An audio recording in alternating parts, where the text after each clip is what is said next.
one big thing that I think could be beneficial to look back at is look at those 5 days last year that you completely screwed up, right?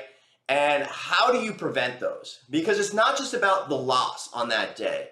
It's about the following day, week, or month, right? Now, I've gotten a lot better at that next mentality, the next day coming right at it, and not worrying about the prior day, because I look at the big picture. I look at how far I've come, and I'm confident in what I do each and every single day. And just because I had an outlier situation the day before does not mean that I'm going to have an outlier situation the next day. The reason why is because I decided to disobey my risk management, right? It always comes back to risk management.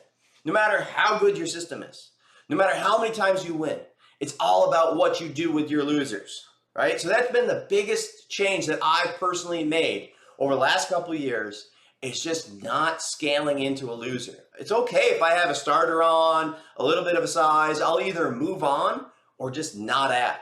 And a lot of people just kind of add and add and add and add and add. And what happens is that day that it does not come back, it's got that outlier move. And when the outlier move comes, guess what? You've got probably the most size and you weren't expecting it. And that's why we have those outlier losses. So what does that do to the next day, the next week, the next month, right? Opportunity cost. So if you can't bounce back just like that, then not only is that loss killing you today, it's killing you tomorrow, the next week, the next month, right? So go back and look at those 5 trading losses and think about how much more you would have had in your bottom line, as well as how much you could have compounded that over the next couple of days or the next couple of weeks and the next couple of months. That's what it's about. It's about keeping those 5 blow-up days away. It doesn't necessarily need to be a blow-up, but you know what I'm talking about. The 5 days that really took you off the high horse and took your confidence away. And I'm not talking confidence as like an ego. I'm not talking about being overconfident. I'm talking about coming to the market knowing that you're good at what you do, knowing that you have a good system, knowing that if you continue to do the same thing over and over, you should expect that it will continue to pay. The only thing that's the difference is the losses and what you do with those. So that's something, like I said, I've just spent so much time on keeping those as minimal as possible.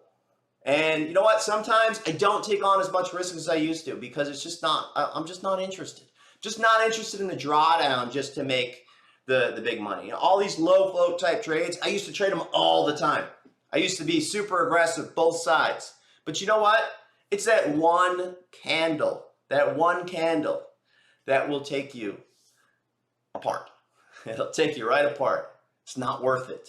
So while everybody's watching that one, you've got 1, 2, 3, 4, 5 other trades that everybody's forgotten about that give you perfect edge and a great trade.